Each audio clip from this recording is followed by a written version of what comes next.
Hi everyone, welcome back in my channel.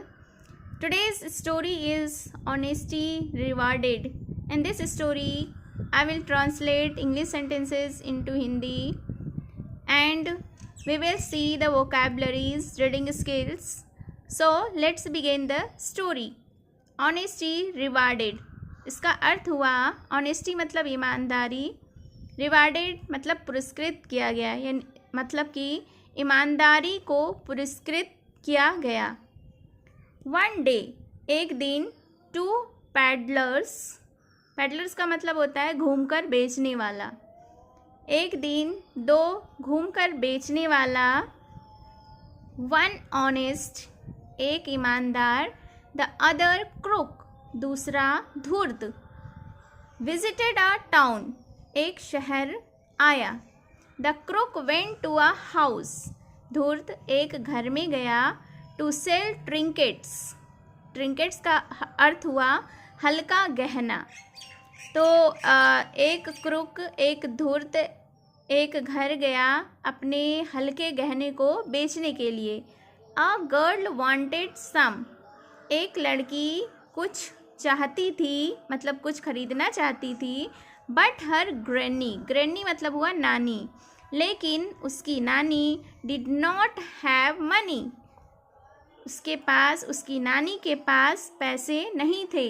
The girl said लड़की ने कहा, they could exchange an old bowl for some trinkets, लड़की ने कहा कि वे एक्सचेंज मतलब बदली कर सकते थे, एन ओल्ड बाउल पुराने कटोरे को, फॉर सम ट्रिंकेट्स कुछ गहनों के लिए। द क्रूक रियलाइज्ड क्रूक ने धूर्त ने महसूस किया, that it was made of gold कि यह सोने का बना हुआ था, बट शाउटेड लेकिन चिल्लाया, दैट इट वॉज वर्थलेस कि यह बेकार था।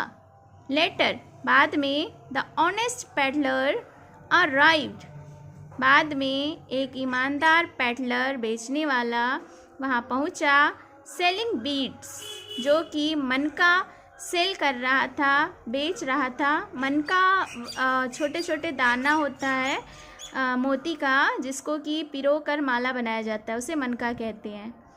तो ऑनेस्ट ईमानदार बेचने वाला वहाँ पहुँचा और जो कि मनका सेल कर रहा था, बेच रहा था।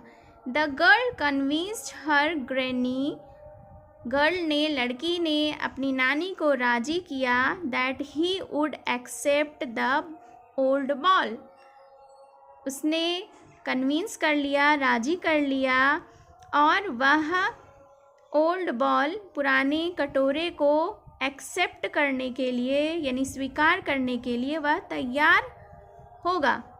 ही रिकॉग्नाइज्ड इट वर्थ, वह इसके वर्थ को, वैल्यू को, कीमत को पहचान गया।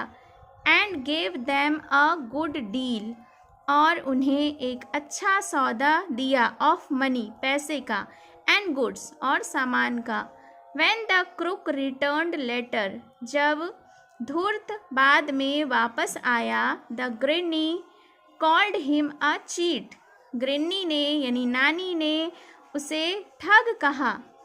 She told him about the bargain they had made, उसने अपने बार्गेन यानी लाभ के सौदे के बारे में उससे कहा।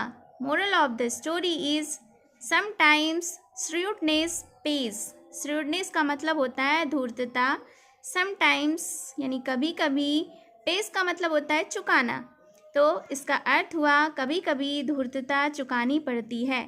So this was the story. I hope you enjoyed the story. अगर आपको स्टोरी अच्छी लगी तो please do one like, subscribe my channel and hit the bell icon for more updates. Thank you for watching.